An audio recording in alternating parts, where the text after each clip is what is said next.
Hi,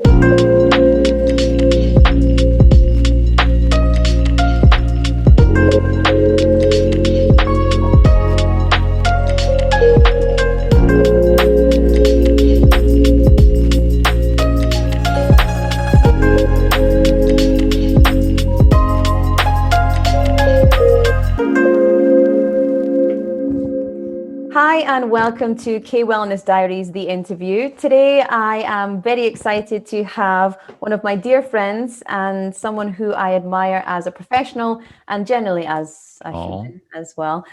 It's Nathan Jacobson. Good afternoon. It's afternoon time. Hi. Hello. Hello. First of all, I want to say thank you so much for agreeing to be part of the K Wellness Diaries interview series. And I'm very excited to hear your insights as well. And I My don't pleasure. know how much you know about what we're doing with this, but basically it's pretty much an interview series where I bully my friends and contacts into getting on Zoom for 20 minutes and asking some questions about wellness and well-being and your respective fields, etc. And I thought, who better than my good friend Nathan? So thank you so much for joining us. Why don't you Hi. introduce yourself to all our viewers or listeners? Tell us, who are you? Where'd you come from? How long you been in Korea, etc. Sure.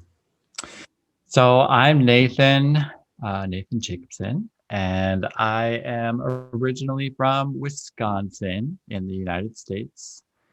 And I came to Korea in February of 2016. So we're coming on 5 years. Wow. And I came here to teach English because, I was like 31 at the time, and I'm back at my parents' house. And I'm like, what am I doing with my life? So I came here, was like, oh, I'll at least do 2 years probably. And then if I really like it, I'll just stay longer. And And here you are, it's 5 years. coming up to 5 years. Well, Yeah. I know that, you said that you came to Korea first to teach English, as so many of us do. But you have a wellness-based profession. You're a trained professional in wellness. So can you tell us, it's not just one, I know. So what kind of aspects of wellness do you practice? Yeah. So in terms of my personal practice, I do meditate daily and yoga and practice just daily mindfulness and self-awareness. Not like just as in like it's just a small thing, but and then before coming to Korea, I was trained as an energy healing therapist.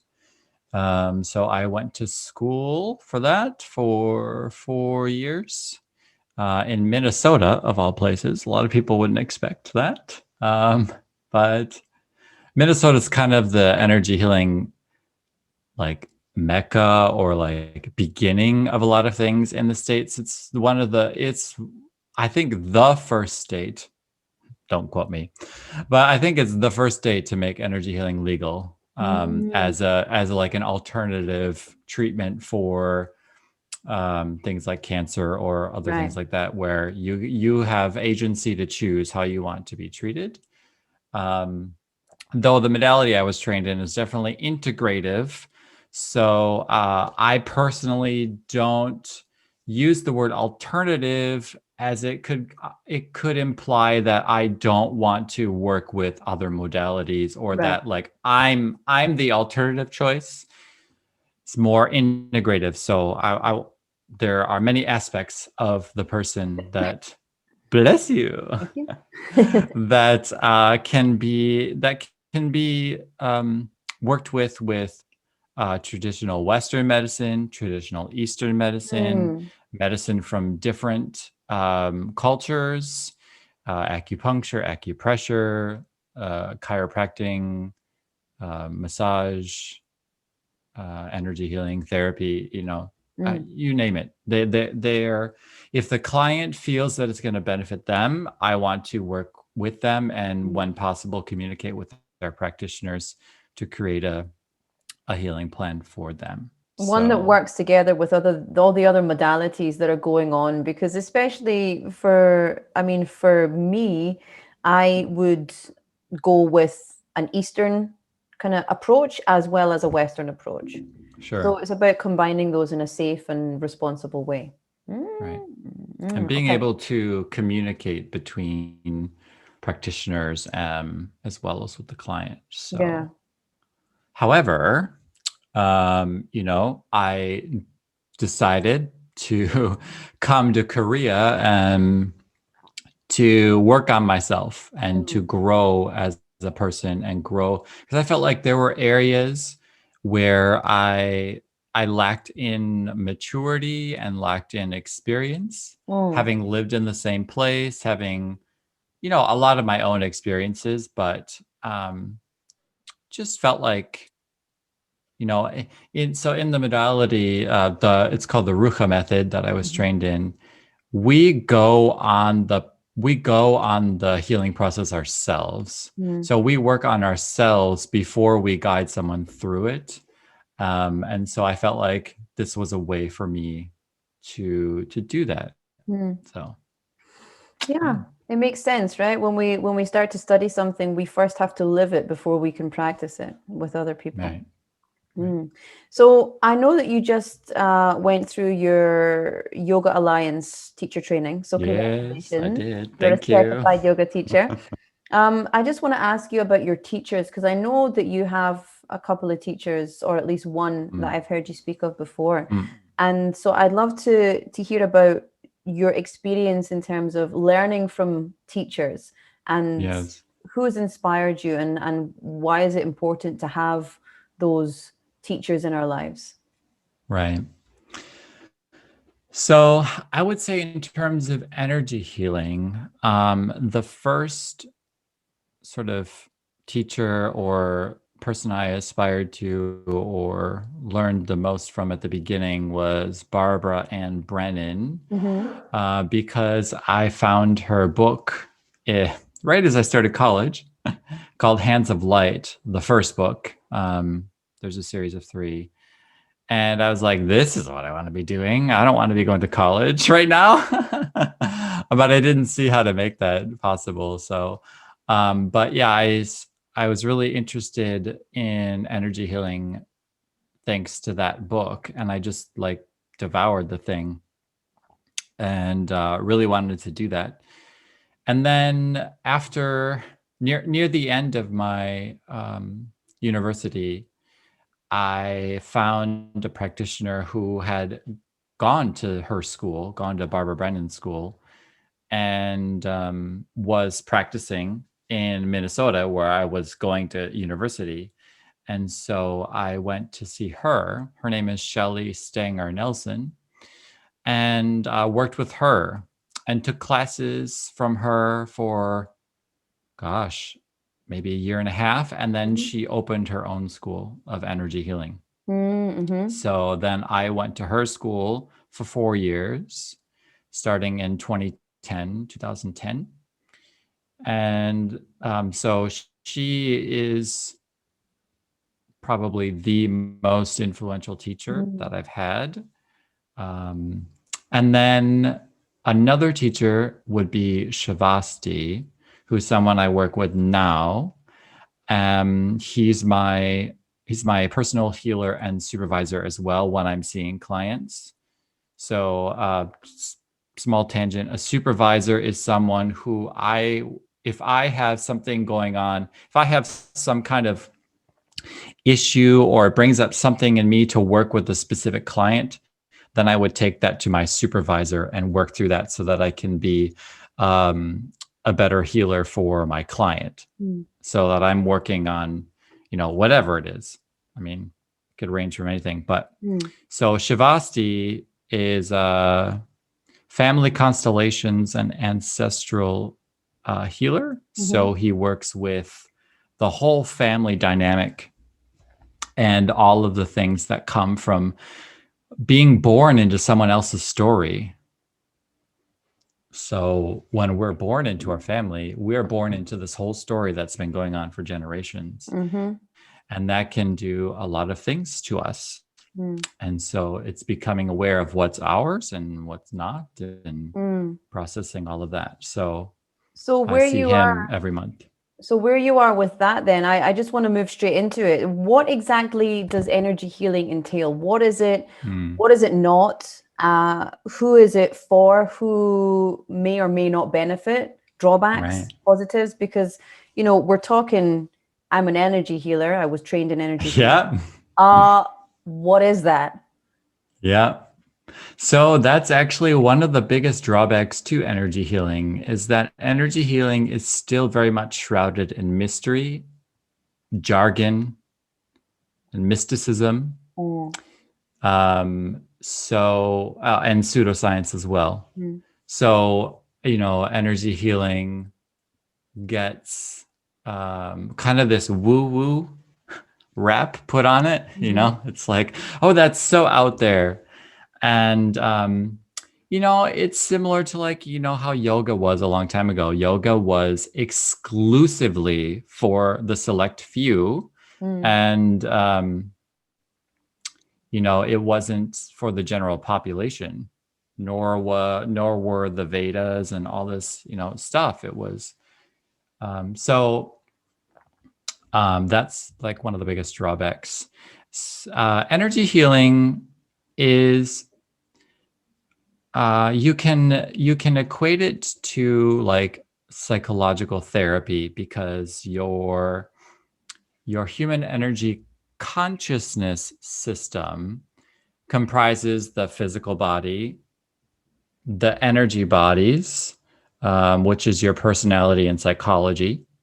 So that's going to include all of your thoughts, your feelings, your experiences, your belief systems, your images about, this is how a doctor should be. This is how an energy healer should be. Mm. This is how, these conglomerations of beliefs that we put together into images about what a father should be, anyway. Um, so that's all contained within our energy field. Mm. And it's energy consciousness, energy in the sense that it desires to flow freely and to move. And so when we experience something traumatic or difficult or challenging, or triggering, or whatever word you want to use, energy becomes frozen and held in time. And in energy healing, we want to bring our awareness to that, our conscious awareness to what happened then. And we move the energy by bringing our consciousness awareness to it, because it's energy consciousness that Mm. they're like the same thing. So that's why you may have heard the phrase possibly, where attention goes energy flows, Mm. and that's because it's conscious. So we bring our conscious awareness to some limiting belief that we have or some experience that we've had, and we sit in that experience, not reliving it, but we bring our awareness there, and we wait to see if some information or some insight comes out of that, or if we can simply be within that experience, be within that emotion, be Mm. within that possibly uncomfortable emotion, but with the support of someone there to guide us through it. Mm. Because if we go through that difficult emotion, let's say the embarrassment of, well, I can't think of a good example right now, but some kind of embarrassing thing that happened to us, and we never want to experience the pain of that embarrassment again. So with our healer, maybe that comes up in the session, and so we explore what because of that event. And then we see if we can sit in that embarrassed feeling and just be there in it, not trying to change the situation, not trying to feel better or feel worse, just to be in it for some time, so that we can embrace that frozen part of ourselves. We can welcome it back into who we are. And then going through that experience gives us more courage and more confidence for when that happens outside in what we like to call the unreal world, where we might not have someone there to support us, or we might not have what we need otherwise to be in that uncomfortable situation. But now we do, because we practiced it, so to speak. So it's like it's basically training yourself to put another tool in your toolbox that you can use basically to deal with, the uncontrollable and the unpredictable situations that occur to us, things that happen to us on a daily basis.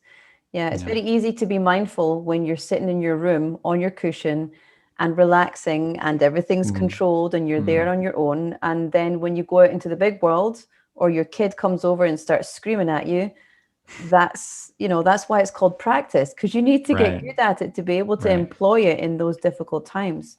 And sometimes, we can't relearn something on our own, because it was learned in relationship. So that's why you work with an energy healer who is able to see things more clearly, because the emotion isn't right here in front of your face. Yeah. I don't know if I put my hand there, maybe you can't hear me. But yeah, it's not right here blocking you in front of your face. Or it's not in front of the practitioner's face, so they can see things that you can't, and they can guide you through the process when for you it's so terrifying or so in your face or whatever that might be. And they can also tell you the really hard to hear truths and be there with you when you're receiving that truth and processing that truth, and to support you, rather than hearing that truth from someone who is less supportive and then having to process that on your own or with your friends. Yeah, it's kind and of a I safe imagine, container. yeah, it's a safe container. And I imagine as well, when you're hearing difficult truths, or you're working through some issues, some trauma, some whatever it is, life event that is really difficult, to hear truths from people who aren't dealing with your energy in the same way as your healer, your therapist would be dealing with you. So that is, it's frivolous, I guess, is a word that I would use. It's a lot of people are very frivolous with their words without meaning to be so. The intention is, it can be as good as you like, but if you are not aware of what's going on inside someone's energy field, or whatever is going on inside their heart, their mind, that whole system, then we've all been there. When somebody says something and it sticks with you for minutes and hours and days and weeks, and for some reason it's there, and you don't know why it's still there, because you're not able to process that information. Very interesting. And we all need, well, in my opinion, we all need someone who can contain all of who we are, and who is not also associated to us as a friend or a loved one, where they have stakes in our well-being, or they have stakes in how we relate to them. So our energy healer is someone who doesn't have stakes in how we treat them, or what we say, or what we disclose. And they can be present for us in a way that our loved ones can't and shouldn't have to be. Because they don't have to carry around that knowledge about us and have that affect how they view us, and then that it becomes some strain in the relationship between, which is why I will do some work with friends, but not a lot of work, and not a lot of deep work because it's just I'm not a healer for my friends. You know, I'm their friend. Yeah. I can be a healing presence, but a healing presence for my friends. Yeah. So I really hope that has cleared some of that about. I'm really aware that even now we're using some kind of jargon that some people might not be able to understand. And I'll just say that the understanding of maybe what we're talking about or what I'm saying is its own process. It's its own journey. It's its own amount of time. Oh, we've got a doggy. The neighbor's dog is having a little moment. So there are words that have taken me. What's one of the? Oh, process. So like personal process is a word that I did not understand for years, and it was thrown around all the time at healing school, and I was like, what is personal process? Like I know what those words mean, but like I don't know what this But what means. is it? Yeah. Right.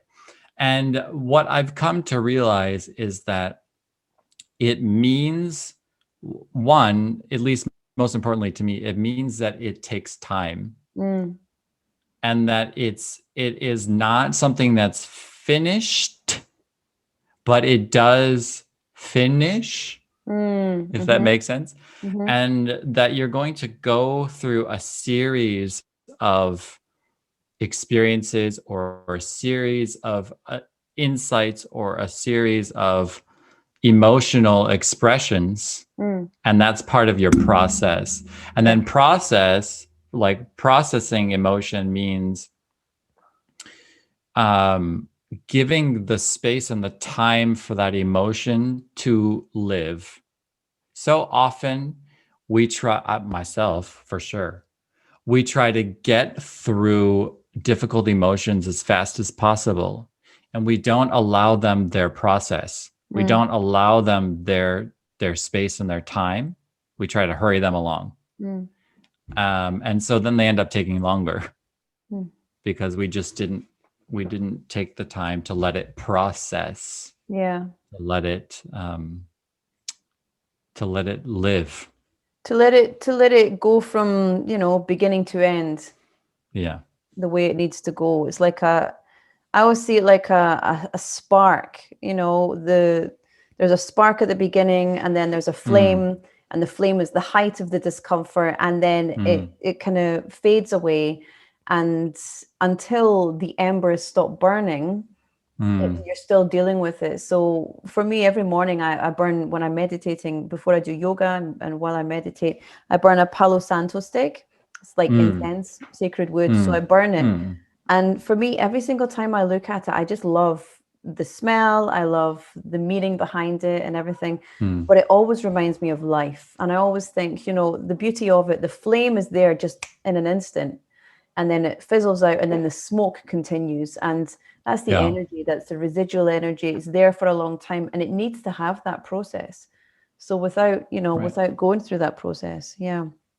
That was a tangent. Anyway, we're running out of time. Yeah. We're running out of time, so I won't take up any more speaking time. I'm very curious, because you've been living here 5 years. How has your personal practice been affected in terms of COVID, and what kind of lessons have you learned living in Korea about health and well-being? Yeah. So one of the things that I've learned coming to Korea is that it doesn't matter where you are. If you are unwilling to face what's going on for you, if you're unwilling to face the challenges in who you are as a person in your life, doesn't matter where you go, they're going to find you. So, and I knew that coming here, but there was a part of me that's thinking, oh, I'm going to go to another country and I'm going to escape all the drama that's going on here at home. And that is partly true, because now that I'm not in that environment has a lot to do with Yeah. how much strength and fortitude you have to process, there's that word again, Mm. to process difficult emotions and experiences, Mm-hmm. and to exist within challenges. The environment has a huge impact on that, and that can't be understated. No. That some of you who see this may be in an environment, maybe in a life situation where thinking about being super mindful or thinking about doing a lot of these things may not at this moment be possible for you, Yeah. perhaps Mm-hmm. because you're just trying to survive. You're Yeah. just trying to meet those basic needs. So coming to Korea really opened that up for me a lot in my personal growth. It's like now I don't have to worry about living day to day. I don't have to worry about food and clothing and house, because that is much easier for me to get here, ironically. Mm. So it really deepened my like higher spiritual and societal and whatever other word, development, Mm. because I wasn't mired down in the basic survival of life. Yeah. And with COVID-19, well, first, like a lot of people suffering most from not being physically close to like you I and my know. friends. So much. And it's also opened up opportunities that I don't think would have come around at this time, Mm. like being able to have access to classes or groups, or even leading and teaching different things like yoga classes or meditations, or Mm. just even discussions, thanks to Zoom, where we are Mm-hmm. now, and being able to do a lot of this in the comfort of your own home, which has its own unique flavor to it that you don't get when you go out to a class. And like it in a way helps you to integrate it more into Yeah. yourself, because you're at home, you're in your own space, and then you grow within that. You're not So wearing trousers underneath. perhaps, I mean, I am now, I but am. Yeah. No, you're just to absolutely clarify, I'm right. not wearing shoes or socks though.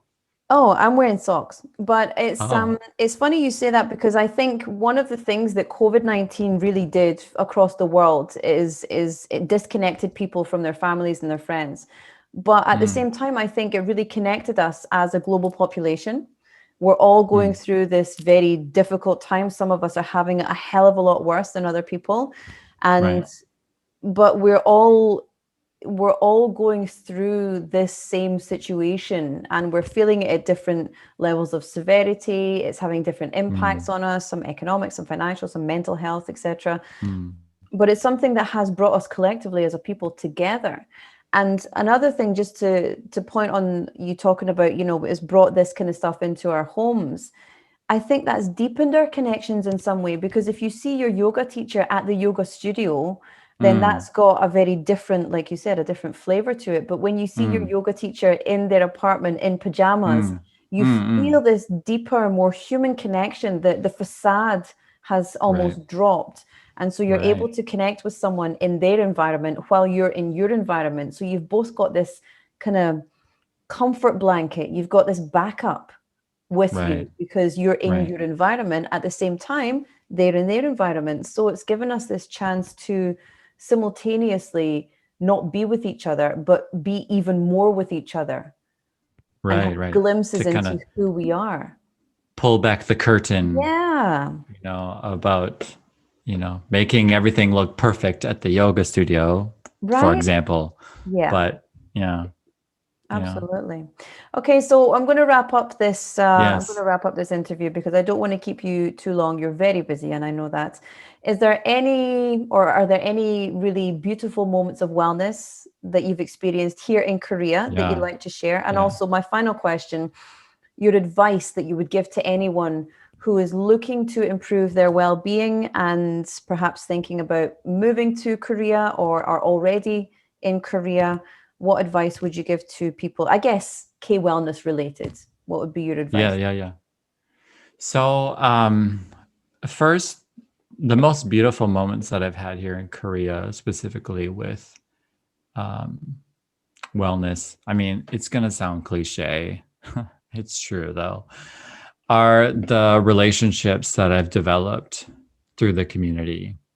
Um, Like-hearted people, not necessarily like-minded people. We all have different ideas and different beliefs, but we're all of a similar heart, and that we want to grow and we want to become more of the person that we really are and to better the world. So, yeah, that's my answer. uh, are the relationships that have come from being a part of the wellness community, specifically here in Korea. In terms of people looking to come here or who are here and want to work toward more wellness, I guess you could say, is in line with this relationships thing. So it, I don't feel like it could be understated, the power of surrounding yourself with people who are living the kind of life that you aspire to live, who support you, and who aren't afraid to hold your feet to the fire at times. They will collude with you a bit, you know, in your misery. They'll be like, oh yeah, that B word, blah, blah, blah, blah, you know. And then they may not even need to say anything, but they also will hold the space of like, okay, we know and you know that that's not all of it. And that there is a part for you to play and there's a part for them to play. And because when you're here, and I've experienced some very challenging times here, as you know, and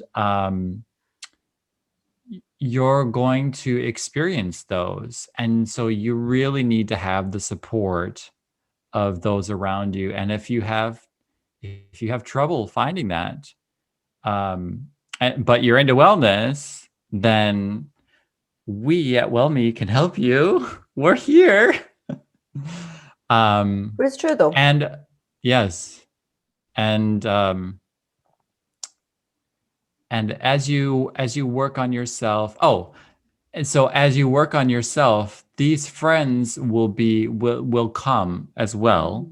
And one way that you can work on yourself that's really worked for me is choose at least one like micro habit or one small thing that you want to do, you know, that you feel is going to improve your wellness. Maybe that's meditating for 20 minutes a day, or even 10, or you know, whatever you're going to start at. Or maybe it's doing a small bit of yoga, or maybe it's drinking, you know, a liter of water when you first wake up, or whatever it is. Decide on one tiny little habit that you can do, and then on a physical calendar, on a physical calendar, actually mark them down on here and see how long you can go without breaking the chain. And then if you break the chain, you take a day off or whatever, then just get right back on. And I can't tell you how insignificant this little X might seem on a physical calendar, but it quite possibly could start a snowball effect of changing that morning routine. And I'll add another one on that. See if you can go without using your phone right away when you get up. So put this routine at the very beginning of your day and do it before you touch your phone. figure that out. If it's putting your phone on airplane mode and then you have your alarm set, but it's on airplane mode, so you're not getting any messages. But that way you start the day on your own terms and not someone else's, and reacting to, oh, this amazing post that I got on Facebook, or, oh, this horrible message from so-and-so. And doing that one routine, I think that can really get you in the direction that you want to go, and also help you to attract these friends. So, because you're becoming more of the person that you want to be, and you're going to be better able to spot the people that you want to be around. Well, that's the thing. I ask myself this question daily. Is this, or this action, is this conducive or in alignment to the life that I want to lead? Mm-hmm. And is this in alignment with the person I want to become? Mm-hmm. Or the person I am, the person I want to become anyway. So I ask myself that question all the time. And if the answer is no, then I'm very, very strict with myself, because I've been working on this for a long, long time. So discipline is still a huge issue for me. Sometimes I just can't be bothered. Right. Sometimes I hear you. Hate the world. But getting up and standing up and getting on my mat for 5 minutes sometimes, I still feel glad that I didn't miss it. Even if I'm like, ugh. It's like one Surya Namaskar and I did it. And I'm done. Yeah, seriously. And it's about showing up and giving yourself that routine to practice in, and not beating yourself up when you do skip a day. Right. I was just about to say, so the energy healer in me is like, and then having the acceptance and the grace for yourself. Yeah. That when you don't do it, or you do decide to do something that goes against your value, be curious about why you did that. Yeah. And then be curious about whether or not you start to beat yourself up. Because that's its whole thing. I'll speak for myself. A whole other call that we could go on to. I'll speak for myself that I'm on that path. So, right. Yeah. Yeah, that's a whole other conversation. Absolutely. Okay. But Nathan, I'm so glad that you joined us, and I'm just so grateful that you came and you spoke with us today. It's been about 35 minutes, so it's time for us to wrap it up. However, I want to say to anyone who's looking to find out more about you, where can we find you? What do we search for? Yeah. So you can, I think the best thing will be to contact me via email. So if there's somewhere that you can put the email with this video, but I'll say it here too. It's N as in Nathan, nsccj@hotmail.com. That's 2 C's and a J, nsccj. And you can email me, because, I don't know how clearly I explained what actually happens during an energy healing session or whatever. So maybe that's still murky for you. So you can ask me. And you can contact me. I'm open to you asking whatever questions you have. So brilliant. Thank you so much. And I want to say a big thank you to our sponsors, Immer and Scott Hamish, who are fantastic companies here in Korea, and they support WellMi for various different things. They supported our winter wellness retreat that never happened because of COVID-19. So I just want to give them a big shout out and give them some love as well. So I'll put all the links in the description. Thank you to our wonderful sponsors. Yes. Nathan, I will see you very soon, hopefully. And until then, please stay safe and take care. Thank you. Thank you. Bye. Bye-bye.